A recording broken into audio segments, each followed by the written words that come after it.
boy, do we have a lot to talk about. So it's probably been, I don't know what, 2 years since I've uploaded a video. It's been a minute. Lots happened, man. Lots happened. Man, damn allergies and sun and fucking earth. Eyes are watering and shit. So yeah, lots changed. A lot has happened. So let's take it back, man. So I think the last video I uploaded was kind of a half-assed video, kind of explaining what happened with the R3. Yeah, I sold the R3. It's gone. I got tired of fucking with it, honestly. It was one of those things, like, it was a lot of fun working on it, but once I got it to the point where it was, like, rideable, it was like, I enjoyed working on this more than I did actually riding it, especially at that point, because it just wasn't the same. So it's like, okay, that's done. I'm bored with this now. So I sold it to a kid for like $300. I was like here, just because I had taken it apart to just gonna like get new fairings and stuff for it. But I was like, I was tired. It sat down there for like 6 months, and I was like, I just want to get this out of the way because I want to get a car and everything. So, I bought that Mini Cooper. I don't know if I've ever put that on the channel. I'm pretty sure I did. It's been so long, man. I don't even know what the hell's on my channel anymore. But yeah, I bought that Mini Cooper. I kept it for a while, and I bought a truck. I was like, I need a truck, and yeah, it's about that time. So I found a truck at a dealer about an hour away or so. Took the Mini up there, bought the truck, traded the Mini in. I like that Mini, but I really kind of got bored with it because it sucked, because it didn't even have a working radio in it. The radio went out. You know how much it is to replace a radio in a Mini? It's like $1,200 to replace a radio, and it's not something you can easily do yourself, because you gotta, you could. I can't. You might be able to. No, because we gotta rip the whole fucking dash out. And I'm like, no, I'm not doing that. So I got rid of it. Got the truck. The truck was awesome. Loved the truck. So I doing my truck thing for a little bit, and still trying to get through school. Work was kicking my ass. I worked. I don't work there anymore, but I used to work for the local government here in Birmingham, and it was a cluster, man. I was doing the work of about 3 different teams. I was doing the cybersecurity. I was doing most of the project work. All the identity management, all the cloud stuff, all the web security. I was in all the on-prem, all the on-prem directories and IDN and stuff. So, I was like, nah, I'm done. Done. And I found another job, moved on. Here recently, I've been at this new job about a month. Night and day difference, been great. So yeah, I bought this truck 2021 early on, and everything was good. And then we get to going through summer. I'm trying to get my degree finished. Yeah, still haven't finished that damn thing, by the way. I have now, but at the time I hadn't finished it. I pushed hard, got it done. I finished it like September of 2021, so just like several months ago, like 6-8 months ago, and I'm super fucking stoked to be done.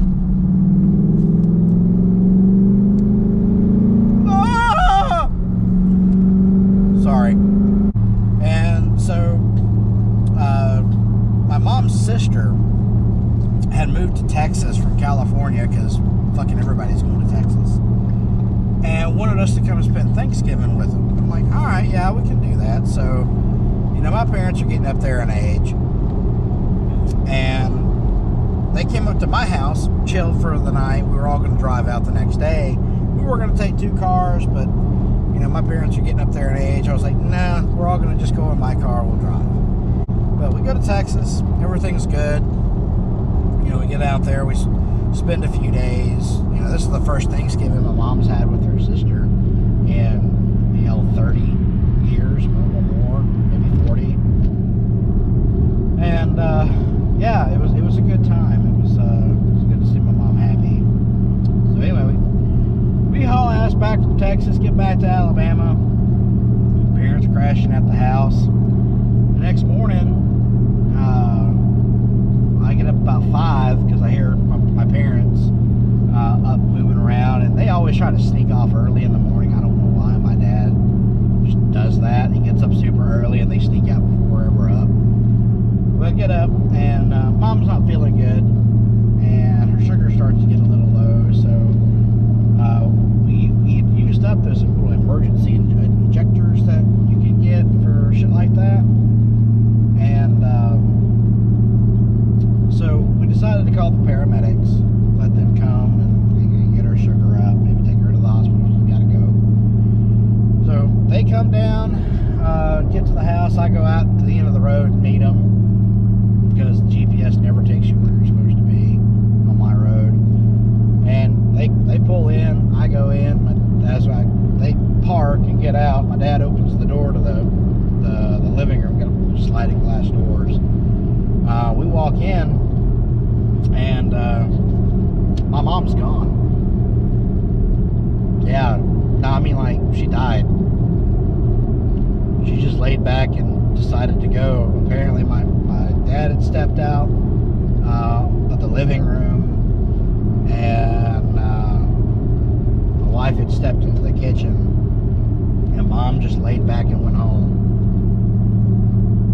I think she was gone before the paramedics ever came in the room. They worked on her. I mean, they did. They worked on her for like an hour. They did everything they could, but she was gone.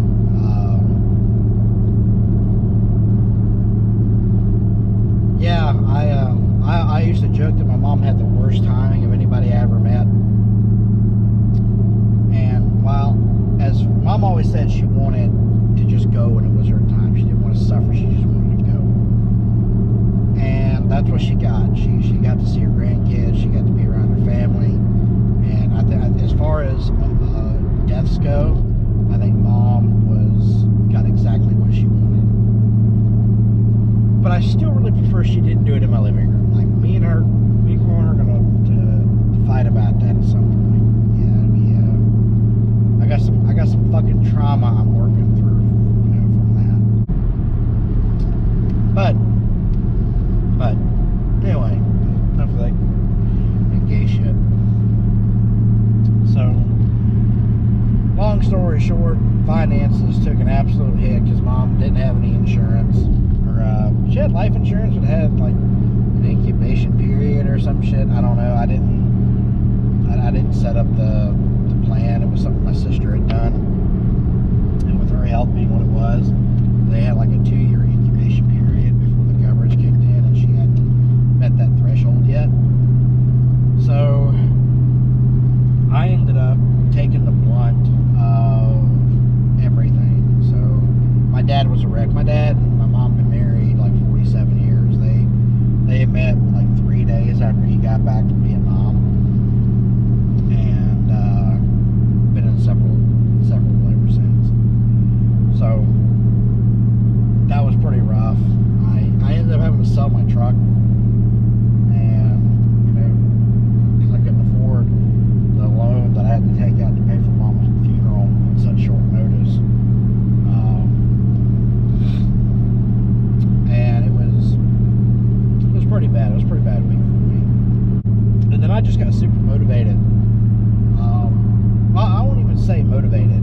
I think for me it was, I need to outrun the pain of losing my mom. Because I called my mom like every day.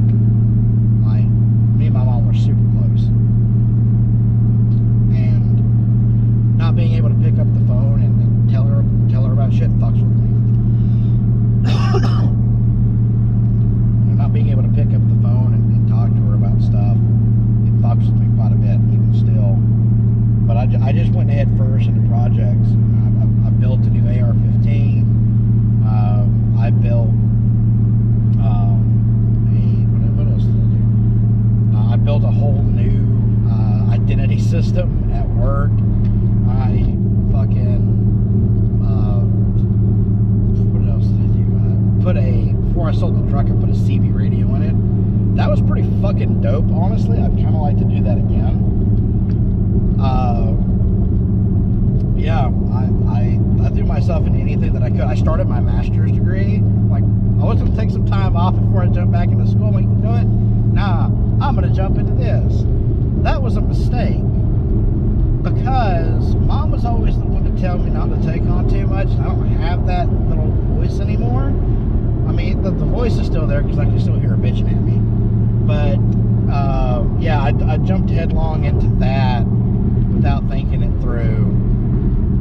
And around the time that I sold my truck and I started my master's, I heard about a new job with a new company that's an identity management company.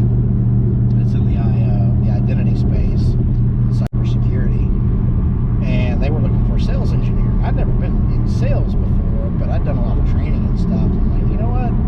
It could be interesting. I met one of their local reps here that I meet up with every so often during some local events and stuff. Me and him got to talking, and he started talking about the money. I'm like, I like money. I'm coin operated.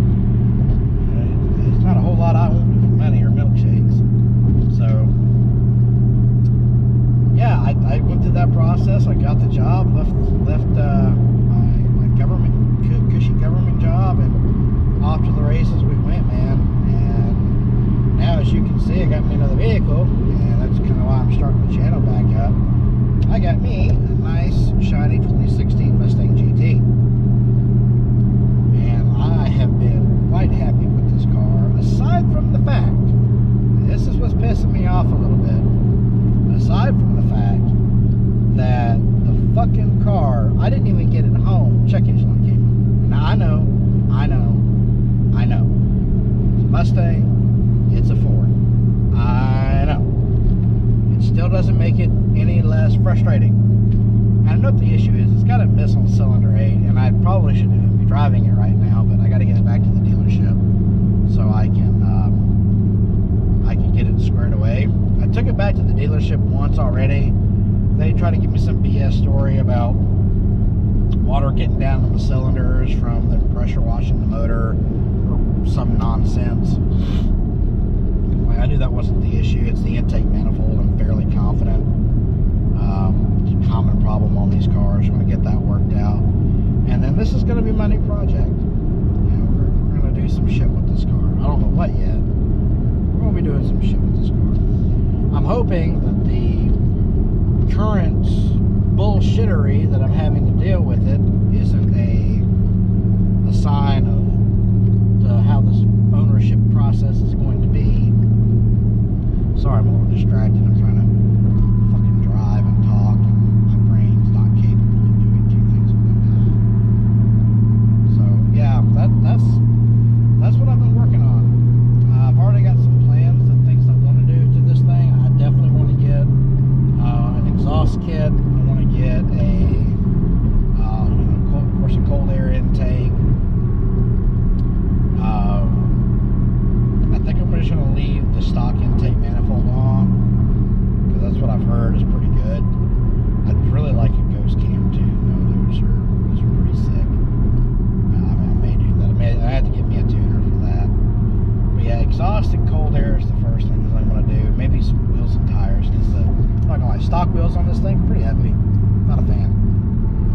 But it's jet black. You know, it's got the louvers in the back. I don't know if you can see that from the video. Which on most cars, I don't like the louvers. But visibility is already pretty shit in this car anyway, so I don't really mind them. They actually look pretty sick on this car. So I may leave them. But aside from that, I also went flying this weekend, and for you that don't know, I am an airplane fly boy. I absolutely love airplanes. I've never had the fucking money to play with them because they're goddamn expensive, in case you were unaware.